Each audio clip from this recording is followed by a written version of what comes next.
사실 너머의 진실을 쫓습니다. 대한민국 1등 시사 김종배의 시선 집중. 네, 저희가 총선 주요 관심 지역 후보 인터뷰를 갖고 있는데요. 오늘은 충남 홍성 예산으로 가도록 하겠습니다. 이 지역에 출마한 여야 후보 차례로 전화로 만나볼 텐데요. 먼저 연결할 분은 더불어민주당의 양승조 예비 후보입니다. 나와 계시죠? 예, 반갑습니다. 네. 저 양승조 후보입니다. 예. 중앙당의 요구로 홍성 예산이라는 지역구로 급하게 옮기셨는데요. 어떻게 후보님을 맞이하는 지역 주민들의 뭔가 반응은 어떤 것 같습니까?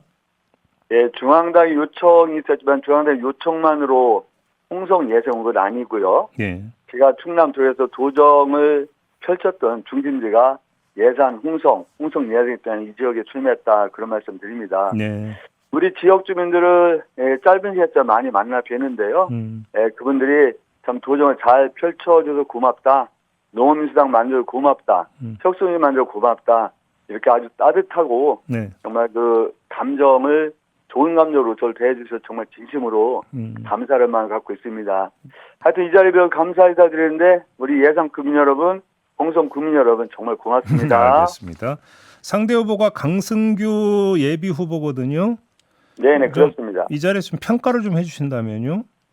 예, 강승규 후보님께서 18대 마포에서 당선되어서 국회에 들어오신 적이 있습니다. 네. 제가 그 당시 같은 충청남도 이 사람으로서 참 저분이 참 훌륭하게 서울에 와서 지역구 국회의원 하시구나. 그래서 제가 늘상 눈여겨보고 감사했던 분인데 네. 그 뒤에는 서울에서 한 2번 이상 출마하신 적 있지 않습니까? 네. 뭐 그러면 종합적으로 볼 때 아주 역량 있고 훌륭하신 분이라고 생각합니다.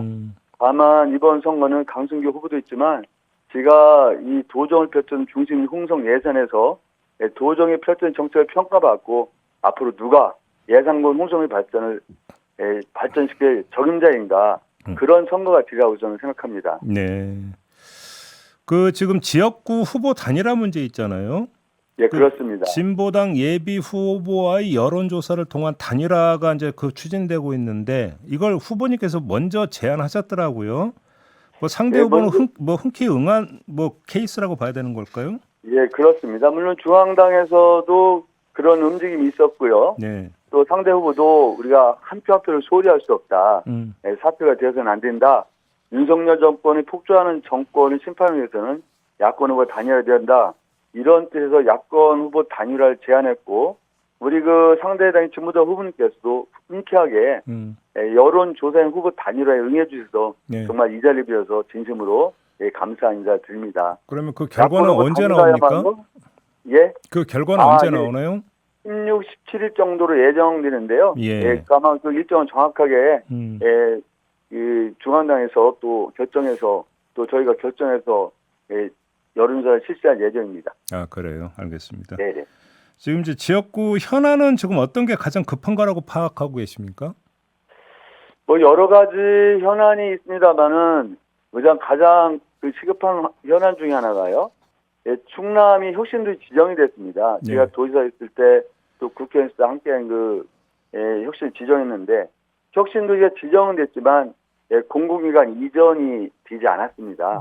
그래서 공공기관 이전을 하루속히 이뤄내는 것이 가장 선한 문제 중 하나라고 보여지고요. 예. 또 홍성과 삽교에서 서울역까지 연결하는 서울선 직결 문제가 있는데 예. 이것이 직결이 완성된다면 홍성역에서 서울역까지 48분, 삽교역에서 서울역까지 45분 정도 되는 아주 획기적인 예산과 홍성 발전의 토대가 되는데 이런 서해선 직결 문제도 하나의 식반 과제라고 할 수 있습니다. 네. 또 내포 신도시가 한 10만 정도 도시를 예정하고 있었는데요. 아직 한 3만 정도 초반이라 내포 신도시를 완성하시는 분도 떠난 문제이고 예산과 홍성의 구도시 문제 해결 문제 또 많은 대한민국 어떤 농촌적인 공통적인 문제이긴 하지만 어떤 공동화 현상, 인구 감소 문제 이것도 시급하게 해결할 과제라고 저는 생각하고 있습니다. 그런 그 지역 현안과 관련해서 강승규 후보는 힘 있는 여당 후보를 상당히 강조를 하던데 이 점은 어떻게 뭔가 받아들이고 계십니까? 뭐 여당 후보니까 야당과 그런 차별성이 있을 수 있겠지만 저는 그 힘 있는 여당 후보 지방시장에 맞이하지만 저는 충남 도지사를 지내지 않았습니까? 이미 네. 사선에서 당이었던 사무총장과 최근에 지낸 사람인데 음. 제가 이번에 당선이 되면 5선입니다. 네. 국회에서는 5선 의원의 역할과 초선, 재선의 역할이 아무래도 그 역량을 발휘하는데 좀 차별이 좀 있다고 판단되고요. 저야말로 우리 도지사 힘 있는 5선 의원 이런 걸 슬로건으로 해서 저희 사선의 경험과 네. 도지사 역량을 발휘했던 것을 우리 국민들께 호소드릴 예정입니다. 알겠습니다. 지역 현안에 대한 어떤 대응력 이런 것들이 유권자의 중요한 판단 근거가 될 수도 있지만 또 한편으로는 전국적 어떤 그 의제, 그다음에 당의 상황 이런 것들도 표심에 영향을 미치는 거 아니겠습니까? 당연히 그렇습니다. 당연히 전국적인 상황, 또 중앙당의 지지율 예. 이런 모든 것이 표심에 영향을 끼치는 당연하다고 생각합니다. 예. 다만 그럼에도 불구하고 중앙당의 어떤 지지율과 그 여론의 향방 더불어서 지방의 어떤 특성이 있지 않겠습니까? 예. 홍성과 예산 국민의 바람, 요구, 또 홍성과 예산을 발전해서 누가 더 적임자인가, 누가 더 역량을 발휘할 것인가도 우리가 선택의 가장 중요한 기준이 되리라고 생각하고 있죠. 알겠습니다. 근데 이제 최근에 나오고 이제 여러 가지 여론조사를 종합을 해 보면 네네. 그 당의 상황이 그렇게 뭐 그 여유가 있는 것 같지는 않은데요. 혹시 이런 것들이 지역구를 돌다 보면 지역 민심 이런 데 좀 반영이 돼야 또 혹시 이런 것들을 조금이라도 느끼십니까? 당연히 느끼죠. 또 중앙에 좀 잘해라. 네. 또 야권이 잘해라. 또 당대표가 또 더 잘했으면 좋겠다. 네. 이게 지역의 표심이고 어떤 민심의 그 표출되는 거에 느낄 수 있다고 생각합니다. 다만 이건 중앙당의 전국적 선거이지만 말씀드린 대로 예상 국민과 홍성 국민이 선택하는 거 아니겠습니까? 네네. 저는 그것이 더 중요하고 그런 관점에서 예. 국민 여러분께 호소드릴 계획입니다. 그 충남지사주 지내셨기 때문에 충남 지역의 어떤 대전 충남 지역의 어떤 전체적인 흐름도 좀 읽으실 것 같은데 아주 그 전통적인 캐스팅 보트 지역 아닙니까 이곳이? 지금의 어떤 그 표심은 좀 어떻다고 파악을 하세요? 그렇습니다. 충청도에서 특히 충남에서 승리하는 정당과 승리하는 후보가 대통령에 당선되고 집권하지 않습니까? 네. 그러니까 역대 선거를 잘 증명하고 있다고 보여지는데요. 예. 현재까지는 뭐 민주당의 흐름이 더 우세하다고 볼 수는 없다고 생각합니다. 그래요. 다만 여러 가지 공천 과정에 어떤 그 국민적 공감을 덜 받는 부분도 있고 그렇지만 아마 우리가 이 후보가 어떤 진영 대결이 확정되고 전체적으로 선거가 진행된다면 윤석열 정권의 심판이라는 큰 대의 속에서 충청인이 힘을 합치고 함께 하리라고 저는 확신하고 있습니다. 근데 어떻게 후보님이 느끼실 때 지금 이 그 지역 국민들의 관심사가 정치 쟁점이 좀 가 있다고 보세요? 민생 문제가 있다고 보세요? 아무래도 정치 쟁점보다는 민생 문제가 아니겠습니까? 그래요. 여기저기 가나 IMF보다 힘들다. 참으로 힘들다. 30년 만에 20년에 처음으로 겪는 어려움이다. 라기 때문에 어떻게 보면 민생 문제가 전체적인 정치적 쟁점보다는 어떤 게에서 국민들이 선택의 우선순위가 되지 않을까 생각하고 결국은 우리 국민들이 편안하게 보다 희망을 갖고 살 수 있는 시대를 만들어간다는 비전과 그런 제시가 가장 중요하다고 생각하면서 민심도 잘 듣고 그래서 그 흐름을 읽으면서 의견을 수렴해서 지역 주민의 의견을 잘 수용해서 우리가 선거에 임해야겠다는 생각이 갖고 있습니다. 관련해서 지금 윤석열 대통령이 전국을 돌면서 민생 토론을 열고 있지 않습니까? 네, 그렇습니다. 대전 충남도 이제 찾았던 기억이 있는데 혹시 이것이 일정 표심에 영향을 미치고 있다고 보십니까? 중앙당에서는 이거를 관권 선거로 규정을 하고 있던데요.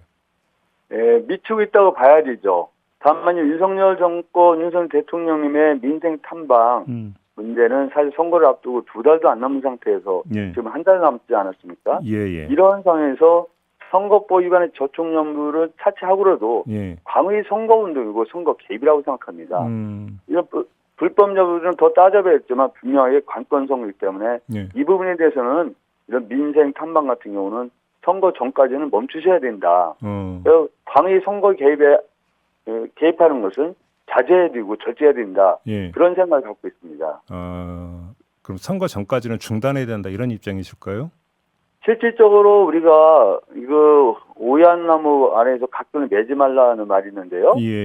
또 이 선거가 한 달이 안 남은 상태에서 대통령께서 이런 식으로 민생 민생 탐험이라든가 이런 걸 통해서 돈다는 것은 강히 선거운동이죠. 예. 우선 그 법적을 떠나서 최소한 정치적으로는 최소한 관권 개입이고 관권 선거운동이라고 생각할 수밖에 없습니다. 근데 용산 대통령실에서 앞으로도 계속 열 것이다 이런 입장을 거듭 밝힌 바가 있었고, 만약에 그리고 이제 계속 열게 된다면 아까 이제 그 후보님이 이야기했던 지역의 지금 이제 개발 현안들이 있지 않습니까? 그렇습니다. 예. 그런 점에서 오히려 지역민들은 여러 어떤 민생 토론에 더 집중을 하게 되는 거 아닐까요? 그런 문제도 있지만 사실 대통령께서 우리가 국민의 상대로 기자회견을 하시지 않은 것도 벌써 1년 수개월이 되지 않았습니까? 예. 먼저 국민적인 의견을 듣고 국민의 민심을 듣는 게 우선이라고 생각합니다. 네. 지금 지역을 들면서 민심을 듣는다는 것은 왜 선거 훨씬 전에 있었는데 그런 활동을 하지 않으셨는지 그런 의문을 제기할 수밖에 없고요. 네. 지금은 여하간에 대통령님은 선거 중립 지키셔야 되고 세상 국민이 대통령이라면 볼 때는 한 정당에 치우치는 행동은 자제하고 절제해야 되는 것이 마땅하다고 생각합니다. 알겠습니다. 마지막으로 지금 중앙당의 지원이 필요하다면 어떤 부분이 가장 필요하다고 생각하십니까? 뭐 중앙당에서 지원이 필요하다면 중앙당이 어떤 국민적 여론을 좀 상승시키는 게 가장 효과적인 훌륭한 지원이라고 저는 생각하고 있죠. 아까 얘기했던 이제 여론조사에서 나타나고 있는 민심 평가 이런 거 말씀하시는 거죠? 예, 그렇습니다. 그런 것들이 결국 이제 지역구에 있어서 어떤 선거 지형도 규정을 해본다 이런 취지의 말씀으로 이해를 해야 되겠네요. 상당 부분 영향을 끼칠 수밖에 없습니다. 그래요. 알겠습니다. 자, 오늘 말씀은 여기까지 들어야 될 것 같네요. 고맙습니다, 후보님. 예, 감사합니다. 네, 지금까지 충남 홍성 예산의 더불어민주당 양승조 예비 후보와 함께했고요.